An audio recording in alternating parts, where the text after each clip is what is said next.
Good afternoon, everyone. Today we're going to talk about something that will be, I hope, very interesting. I found it very interesting to prepare anyways, and that is using variables in workflows.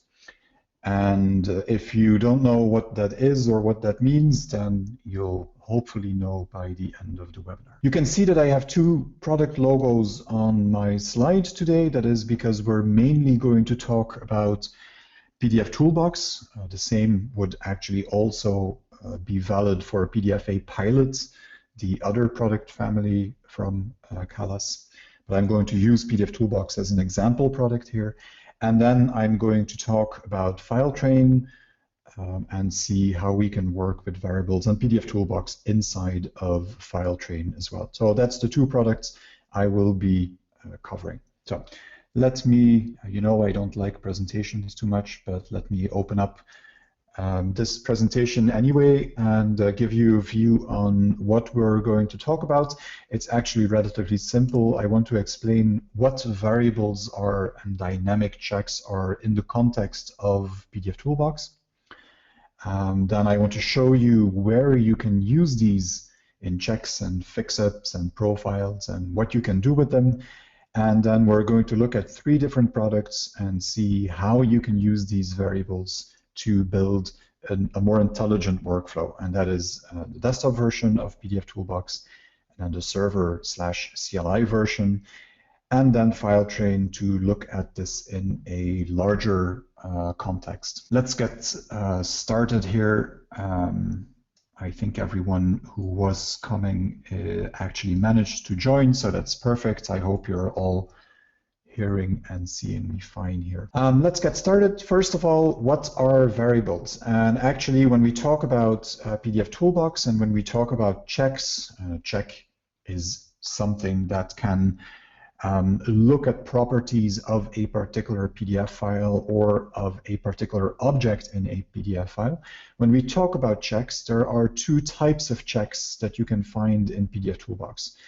There is the normal kind, I would say, which is what we all start using first, and that is static checks, which do one particular thing.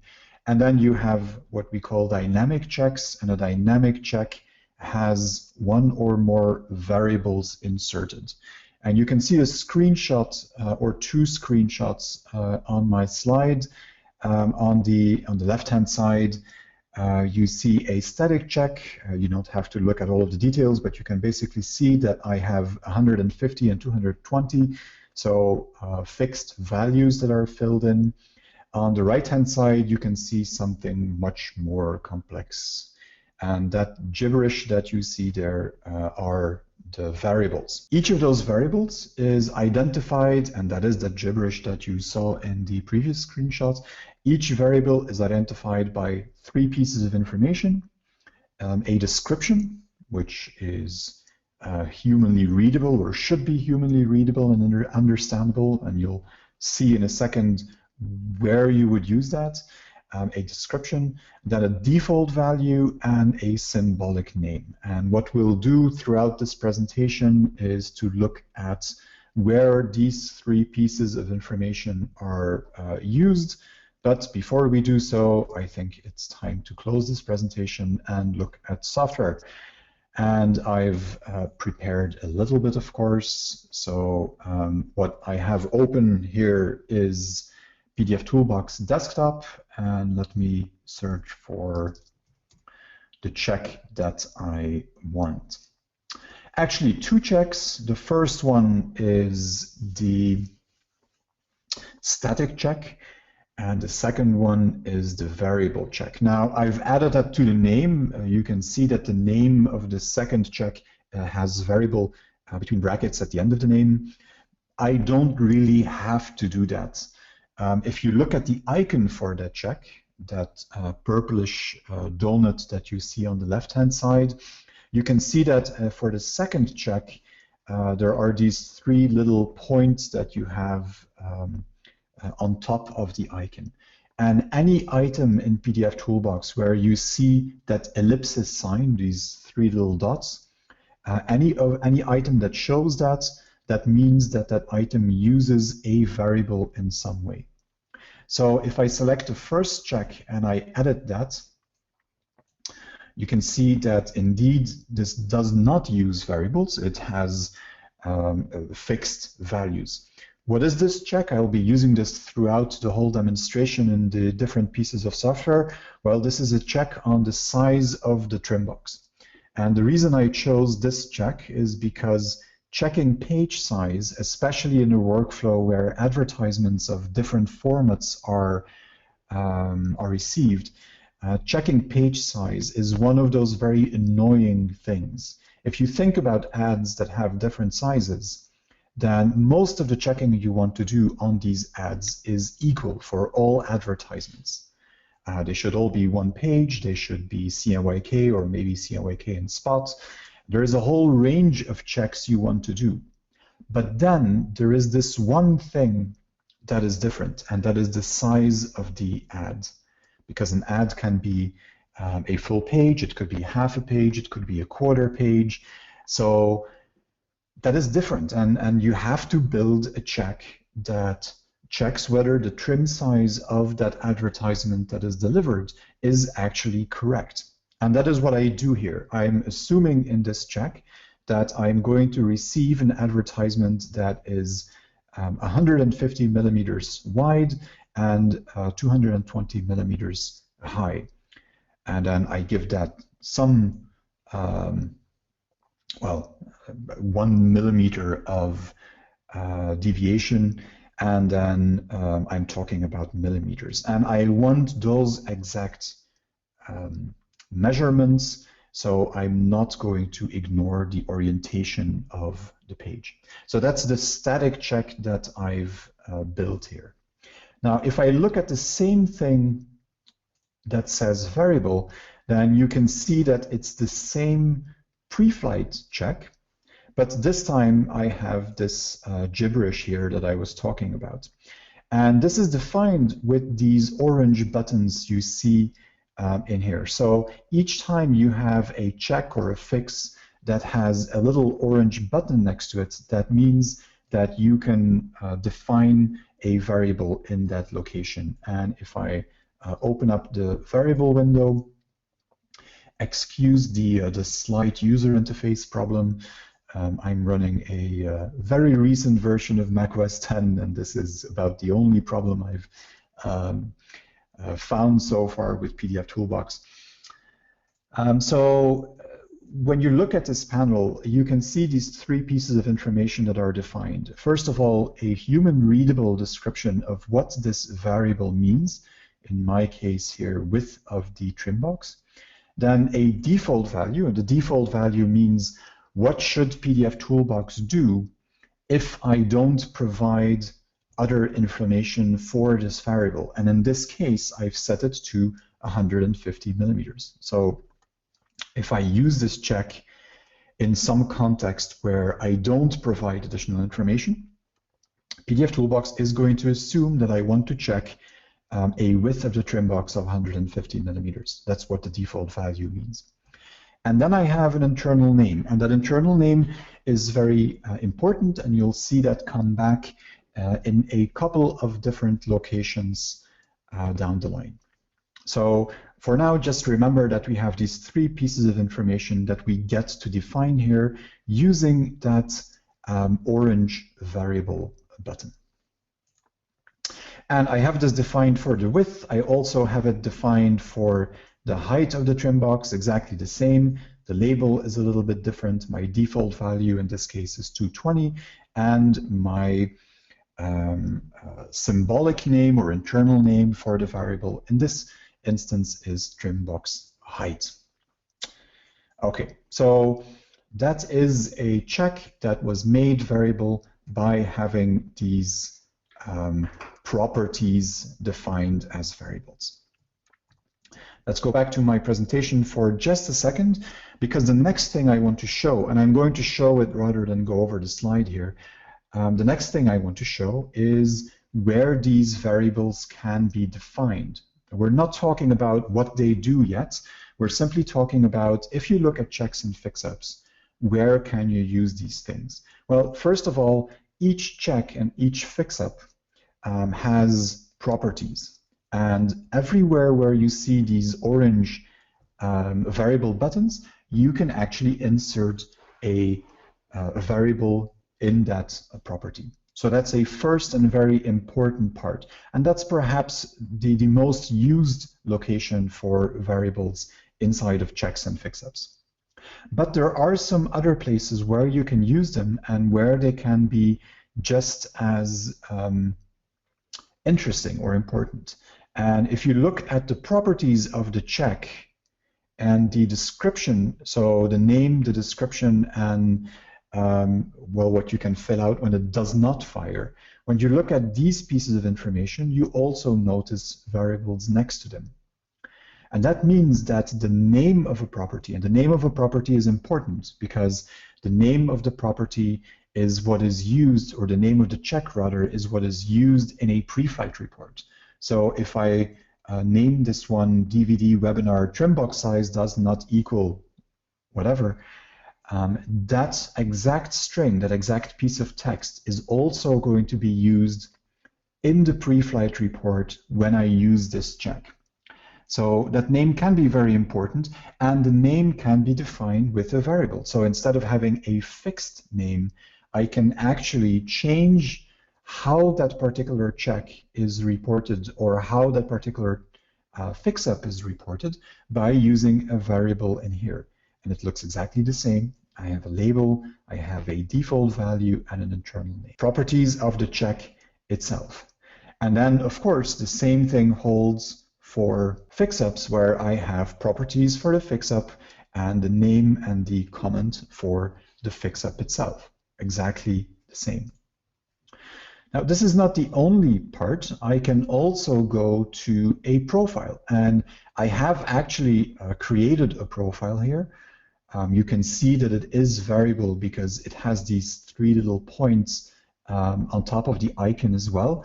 And if I open that, we can explore where we can use variables inside of a profile. So first of all, again, in the name and the description of that particular profile itself at the highest level. Then if I look at a custom check in here, or at the list of custom checks, I can insert checks that are variable or fix-ups that are variable.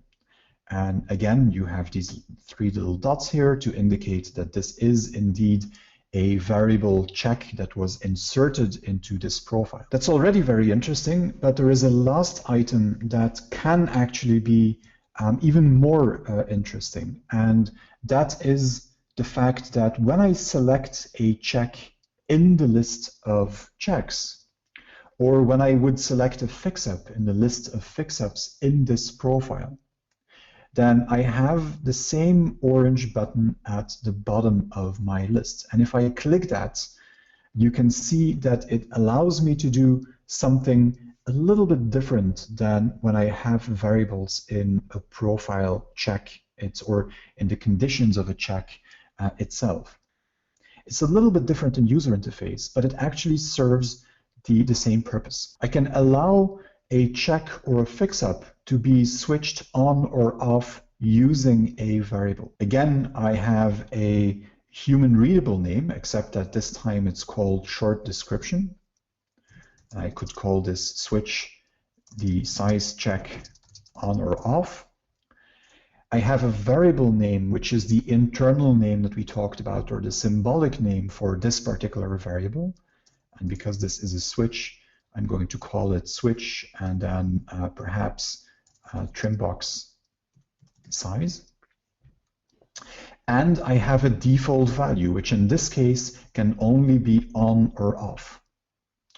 And if I set it to on by default, then I have now created a profile where the properties of this check are variable, but where also the fact whether or not this check is going to be executed can be controlled with a variable. So when this profile is now run, I can dynamically decide to run this check or to not run this check. So it's not only the properties of a check or a fix-up, but it's also the fact if a check or fix-up is going to be run that can be controlled through variables. Now, I'm going to cancel this and not save what I've been doing because I want to use the unchanged profile in the rest of my demo. But this gives you a good look at where you can define these variables. And when we go back to the slide, you can once more see the overview here. So properties of checks and fixes, that's the first thing we looked at. The properties of a profile itself, and then the enabling or disabling of checks, and actually that should be checks or fix-ups, because you can control whether either of those things is actually run or not in a profile. So that gives us a number of different locations where these variables can be used.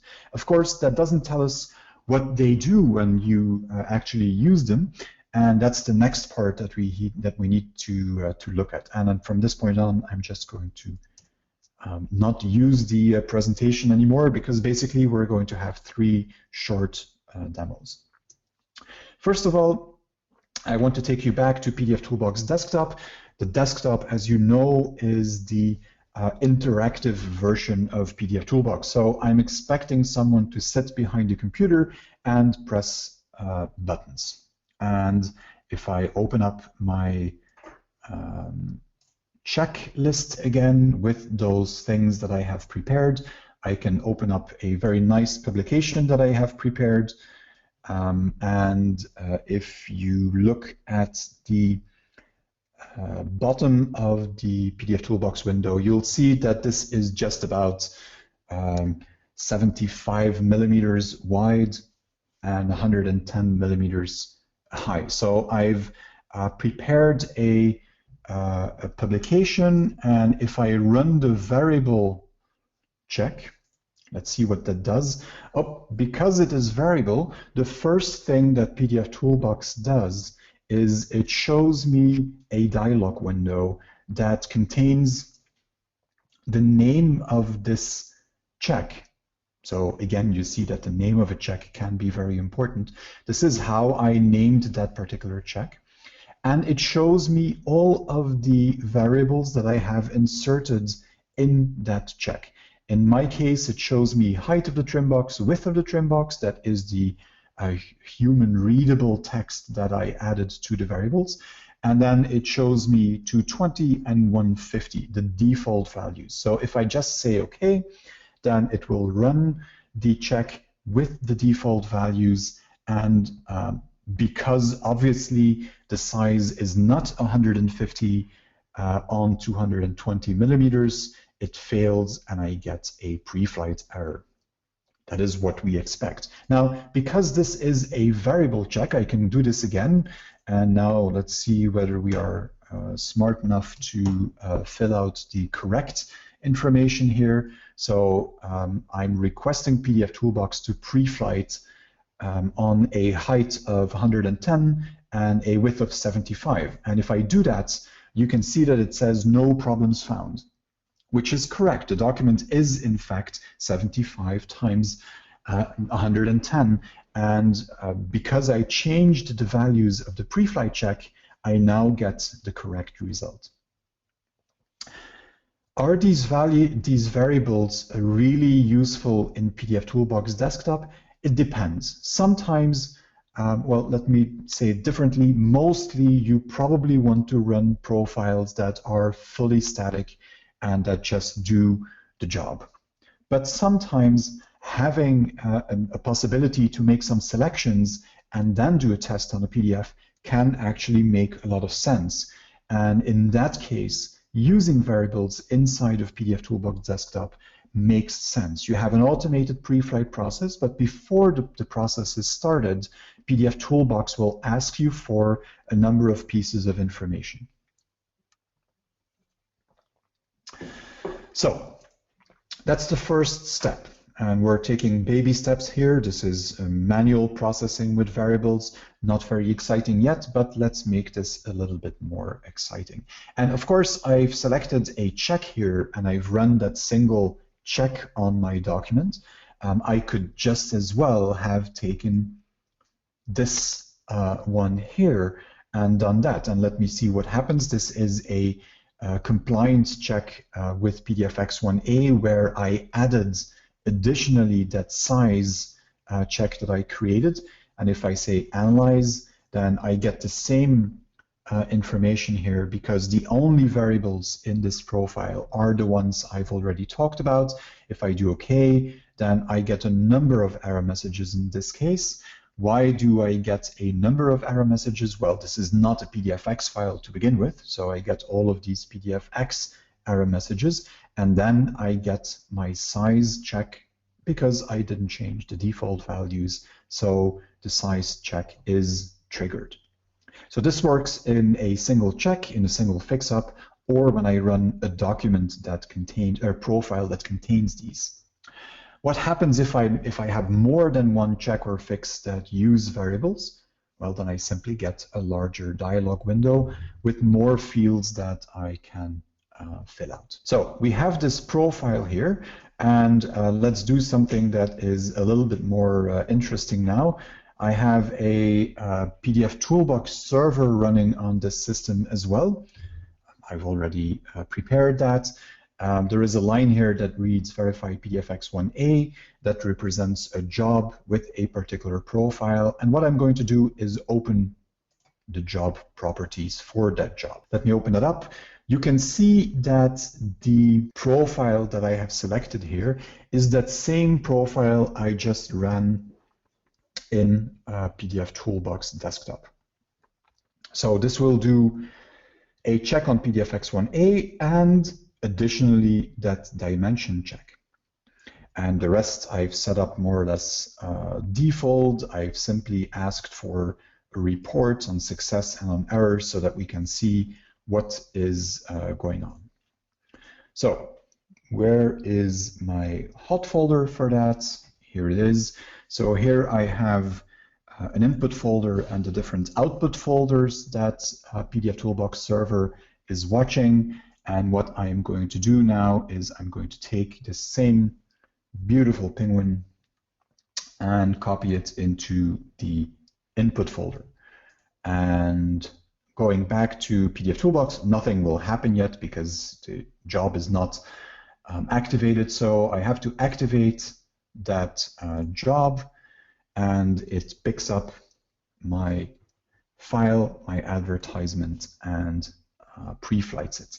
And if you look at the folder, you can see that there are now two files in the error output, which is what I expect because, well, first of all, the dimensions are not correct for the check that we have built, and the file is not PDFX compliant. So let's look at the report that was generated.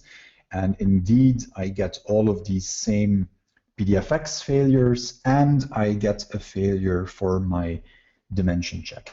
Why do I get a failure for the dimension check? Well, because what I have configured here, let me pause that for a second.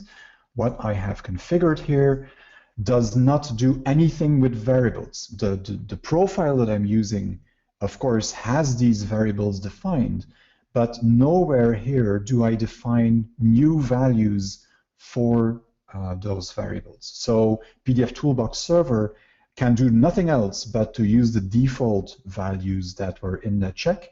The defaults were 150 and 220, and my file is not that, so I get the error. Now, how can I use these variables in here? Well, you can use them through these CLI parameters. That's the only way at the moment to set these for a job in PDFToolbox server. If you don't know what the CLI is, there is actually a very nice webinar with an overview of the CLI that the recording you can find on the tutorials page. But in short, this is the command line version of PDFToolbox, and it is actually what the server is using behind the scenes. And I can modify what that command line version behind the scenes does by supplying additional command line parameters. And using that trick, I can pass other values for the variables defined in my profile. and you'll have to believe me on the syntax, but it's actually not that difficult once you have an example.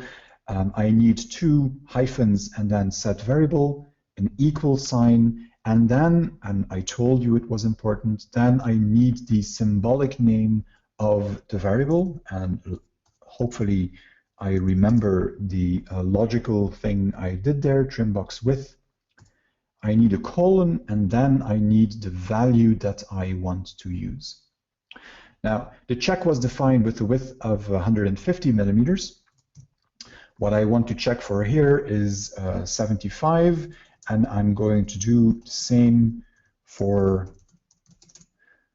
trim box height, which is the other variable we had, and where the default value was 220 millimeters, I'm going to insert 110. So basically, I can add as many set variable parameters here as I want. And in each case, the syntax is set variable, an equal sign, the symbolic name of the variable I want to define, a colon, and the value I want to pass. So let me save that.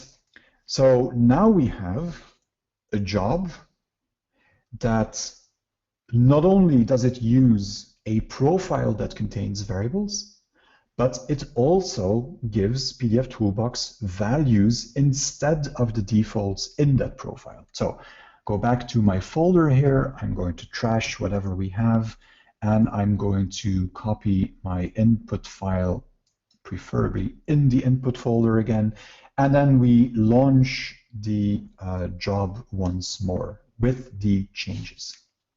PDFToolbox server picks that up, and it is done. And if we are, I was going to say for lucky, but luck has nothing to do with it. If I did everything correctly, and I did, then you can see a difference here. There is still a red cross because there are still all of these PDFX errors generated by the pre-flight step. But if you look at the errors that we get this time, then you can see that the dimensions error that we received before is no longer there. Why? Well, the profile has those variables. I specified different values for those variables, and the document that I'm checking indeed has a width of 75 and a height of 110. So this time the pre-flight goes without any problem. Now, the fact that you can specify these variables for a job in PDFToolbox Server is very nice. That means that I can now build a single profile. I can put some variables in there, and then I can use multiple jobs in PDFToolbox Server, and each time, using that set variable trick, I can modify how PDFToolbox Server is going to pre-flight my file. Same profile, different processing behavior. And remember that this allows me not only to change the properties of a check or a fix-up, such as the dimensions, but it also allows me to switch on or off individual checks and fixes. So all in all, this is a very powerful way to modify the pre-flight behavior of a PDFToolbox server. However, there is a major limitation to this approach, and you might have already seen what I mean, but the limitation is that I can only change the variables on a job level. I can create multiple jobs, and for each job I can put different command line parameters that modify the values that I want to use. But this is a job or a hot folder setting.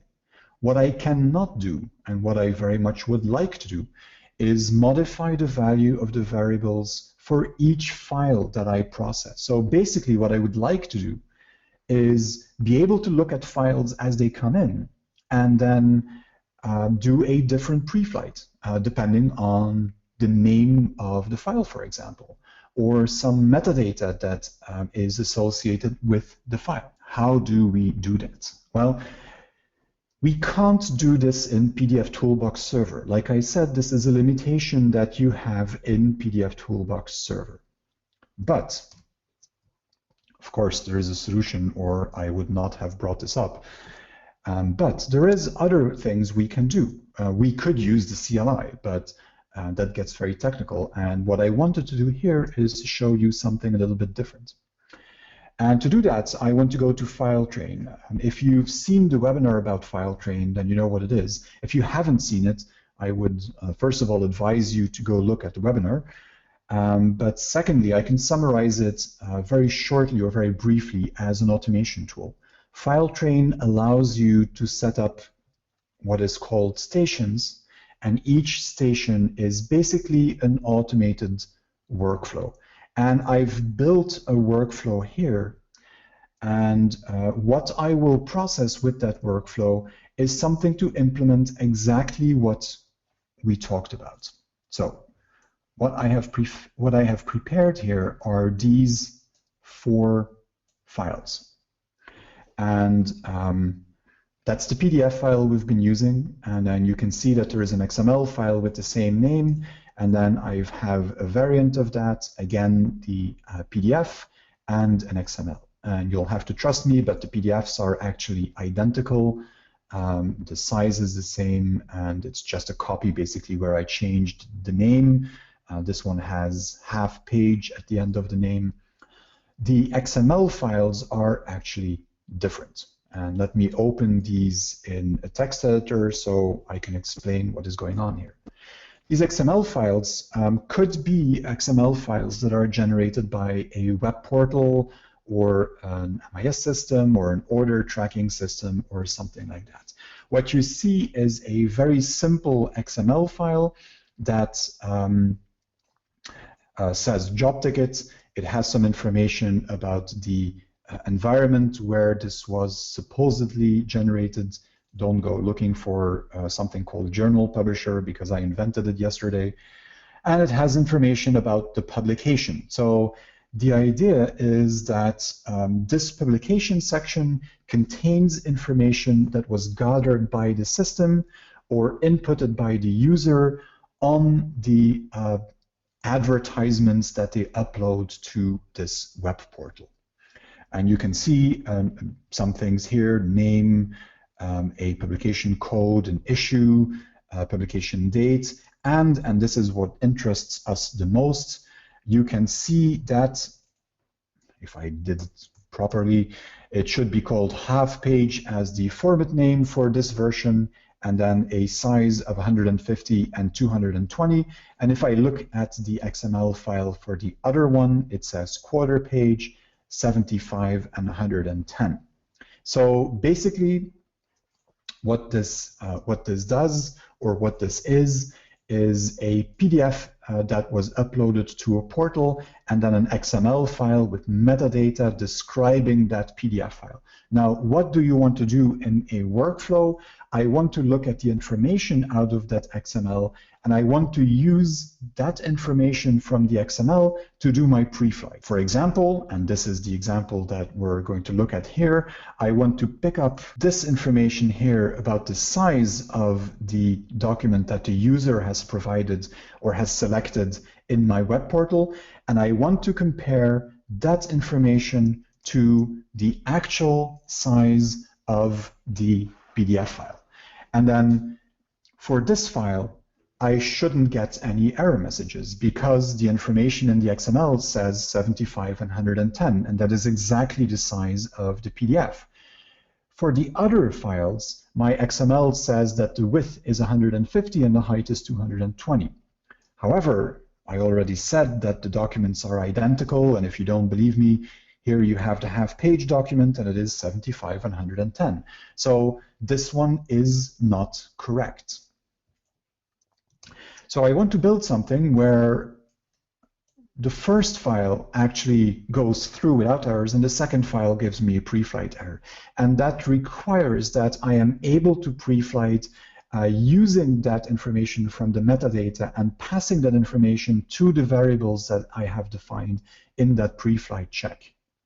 And like I said, that is not possible in PDFToolbox Server because that is basically modifying the variables for each document that you're processing.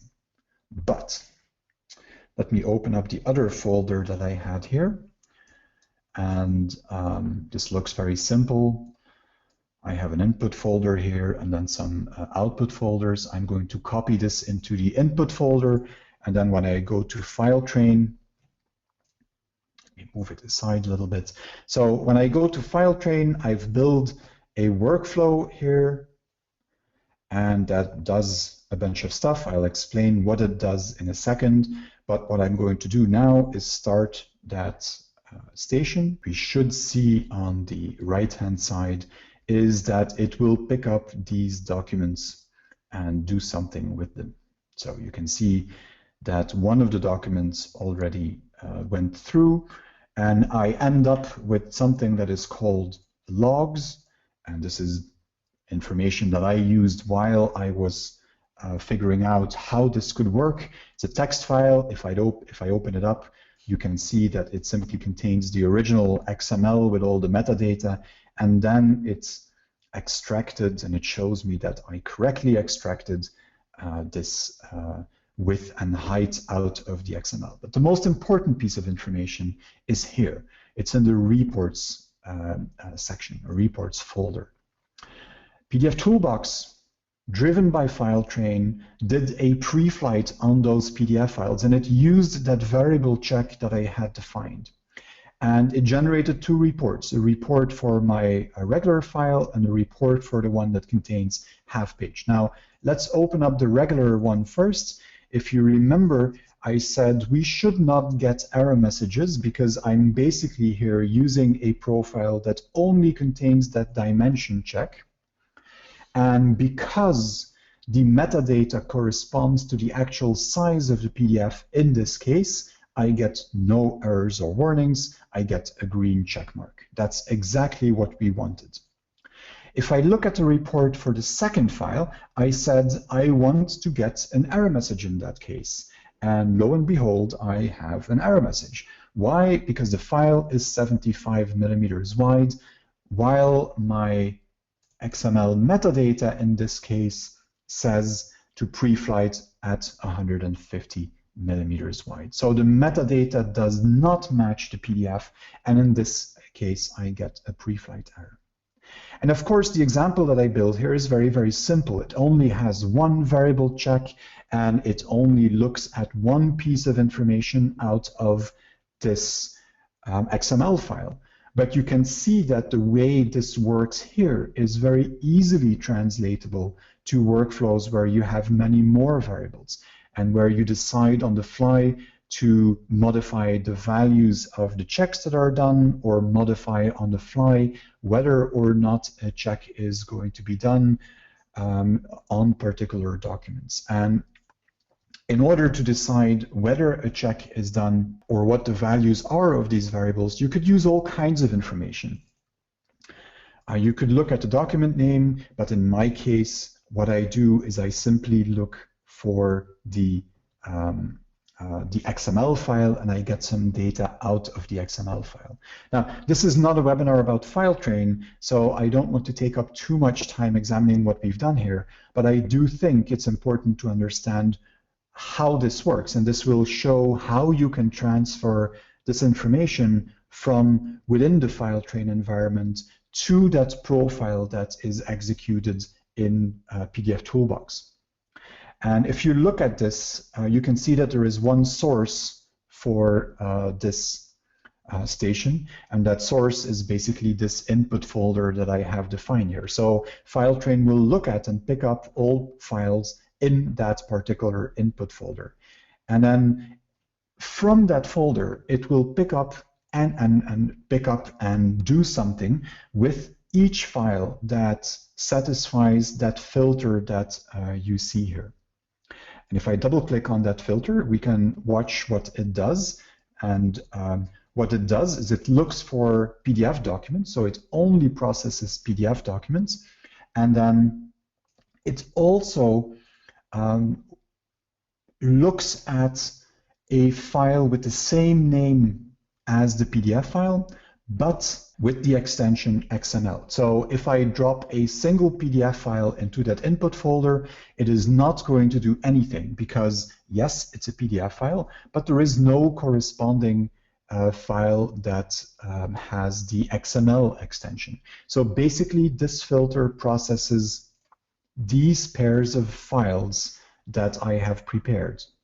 A pair of files where there is a PDF and a matching XML file. That's what that filter does. And then if it finds that PDF with a matching XML file, it is going to execute these actions on there.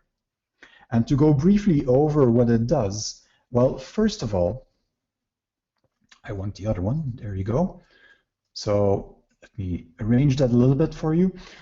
First of all, what it does is it looks at that XML file that we waited for, and it stores the content of that XML file in a what FileTrain calls bucket, basically a place where I can store information for that PDF file. So metadata, if you want, associated with that PDF file. So I simply store the full XML text inside this location. Then next, I extract something out of that, so out of this job ticket XML, which is the XML file itself. And what I extract is an XPath expression that basically will give me the trimmed width value. And if you recall how this XML file looked, trimmed width and trimmed height are the element names, the node names of the values that I'm interested in that XML file. So these two simply extract something from the XML, and again, they store it inside of a piece of metadata associated with my document. That's all this step does. Now, because XPath expressions have never been what I loved most in life, and I typically get them wrong the first time I try them, I actually inserted a debug action. And that debug action is an action that writes out a text file. And if I open it up, you'll see that it writes out a file in the logs folder, and that's this folder you see next to the action. And the name of the file will be the original file name followed by a .text extension. That's exactly what you see here. And the content of the file is these pieces of metadata, these buckets that I just filled with information out of my XML document. So basically, this gives me a text file, and that text file makes it possible to very quickly verify that I did the right thing. And as you saw before, what we had in the text file was the complete XML. That's what I stored first, and then later it said trim box width, and then what was received or what was parsed from that XML, and the trim box height that was parsed from that XML. So this is a debug action. You wouldn't need it in a production workflow, but believe me, it was very useful when building this workflow to make sure I was doing the right thing. Now, perhaps the most important part here, because the rest is basically cleanup that says once we're done, move that XML file into the processed originals folder and move the original PDF file into the processed originals folder. So that's basically cleanup. The most important action is this variable preflight with PDFToolbox. This is the key to what happens here. And if I open it up, you can see that FileTrain has a built-in plugin for controlling PDFToolbox. You could also use the command line version of PDFToolbox if you prefer, but you have this plugin that makes life a little easier. And the plugin allows you to run some of the actions that PDFToolbox supports, like save as image, but it also allows me to run a profile. And again, I'm using the same check as what I was using before in PDFToolbox. So this is this variable check that we keep talking about. I could limit this to a certain page range. I can choose to run fix-ups or not. Now this is just a check, so that's irrelevant. More importantly, I can generate reports in a certain language and as many reports as I want. And because I wanted to see what the result was of my pre-flight, I have chosen to always generate a report. It's a template report, which means that it is one of those HTML templates that are converted by PDFToolbox to PDF files. If you don't know how that works, there is actually a good webinar about that, so go look on the tutorials page. But that is what I do here, a template report. I can specify where the template is that I want to use, and then I get to specify the folder for these, and that is the reports folder. That seemed logical. And then I get to specify the name, and I chose to use the original name of the file. So you can see purple paint for penguins. That's the original PDF file name. Added to that underscore report and then .pdf. So this determines where and the actual name of the report that is generated. Then I decide where the actual file will be saved, but because I'm only doing pre-flight here and not changing the document, I don't actually get an output file. So this is not very important in my example workflow. And the most important part, perhaps, dynamic values. And dynamic values is where you set the values for the different variables that you have in the profile. Now, first of all, notice that FileTrain is smart enough to automatically extract which variables you have in this profile. I selected a profile here, and it automatically shows me that there are two variables inside of that profile, trimbox height and trimbox width. That doesn't surprise us because we put them there, but it is very nice to be able to not have to type them and remember that symbolic name, but simply have FileTrain list them for you. And if I select one of the variables, I now get to select what value I want to pass to PDFToolbox. Now, I could, let me copy this, I could do the same thing I did in PDFToolbox Server. I could say, well, the height, instead of 220, I want to check for 110.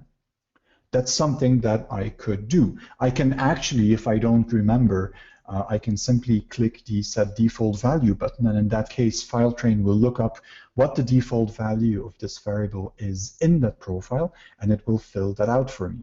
But I can change it to a fixed value. What I'm doing here, of course, is something different. What I'm doing here is I'm collecting a bucket, so again, that metadata that was associated with the PDF file. And in this case, I'm collecting the metadata called job ticket underscored trimmed height.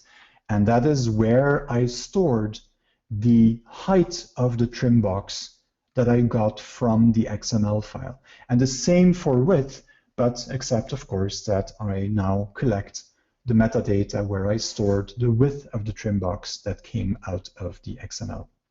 So basically, by setting this up in this way, I've built a workflow where an XML file enters my workflow. That XML file is parsed, and some pieces of information are extracted from that XML file by means of those XPath instructions. And that information that was extracted from the XML is now passed on to the variables that I have inside of PDFToolbox in the profile for PDFToolbox. So I've connected the metadata that lives in the FileTrain universe, in my example coming in from that XML file, to the variables that we had defined in the PDFToolbox universe inside of that profile. And that is a very powerful combination, especially, of course, if you remember that FileTrain can not only automate PDFToolbox, but that it has this long list of other actions that you can use in that same automated workflow. So I could have gotten that information out of a database. I have a very nice workflow here with databases, but it would take too long to explain today. It's going to be its own webinar by itself. But I could get that information not out of an XML file, but out of a database. I can get the PDF files through email. I could get the metadata out of the email. I could collect the PDF files from an FTP server.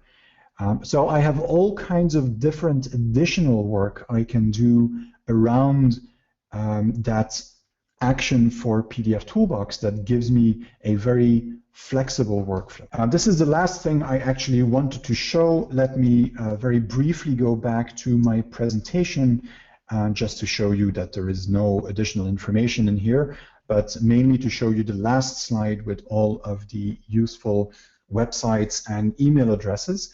If you have any questions, now would be a really good time to enter them in your GoToWebinar control panel. Let me very briefly summarize before I take a look at those questions. So what we talked about today is the fact that PDFToolbox has a concept that is called a variable, and that concept allows me to build static versus dynamic checks. So it allows me to make a static check dynamic. That is the proper way to say it. Those variables can be used to modify the properties of a check or a fix-up, or they can be used to modify the properties of a profile, or they can be used to switch an individual check or fix-up on or off inside of a profile. All of these things are possible. And then what we saw is that you can run these variables or use these variables in PDFToolbox Desktop, where there is an interactive way to change the values that will be used, and then you can use them in an automated way in PDFToolbox Server. We saw that the limitation there was that basically you can set variables on a job level in PDFToolbox Server, but not for individual files. And then we built a workflow in FileTrain where you can see that inside of FileTrain you can take advantage of the metadata that you derive in the FileTrain context, whether it is from XML or from an email or from a database or something else, and you can pass that metadata to the variables that you have defined in the PDFToolbox profile that you are using. So that gives you a very powerful way to build a fully customizable or fully dynamic workflow using PDFToolbox Server and using. Okay, let me take a look at whether there are any questions in here.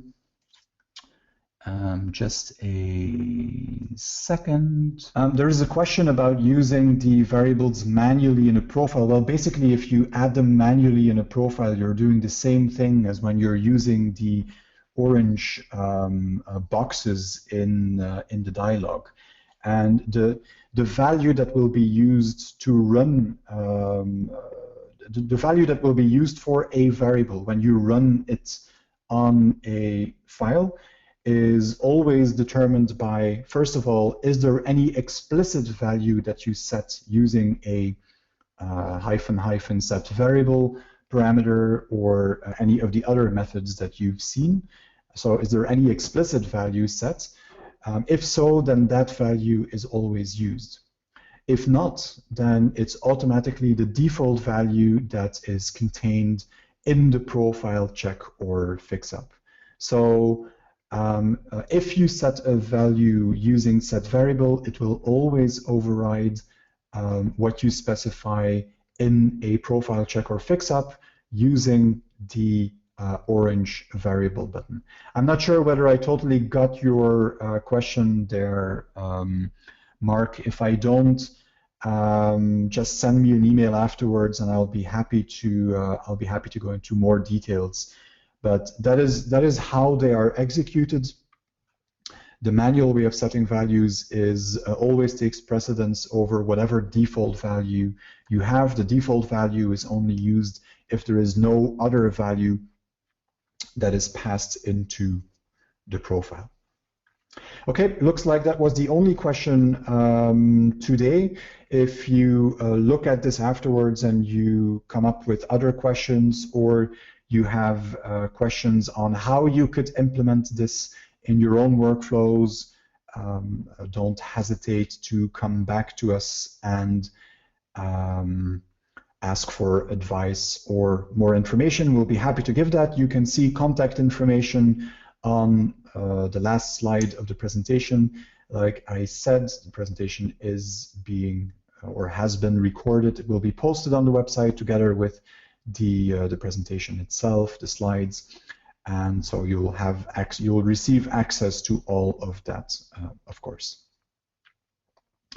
Okay, that concludes the webinar for today. I hope you found it interesting. Thank you very much for joining this webinar in the midst of the summer. It is very much appreciated, and I'm sure I will see many of you again in the coming webinars in this summer school series. Thank you very much and have a great day.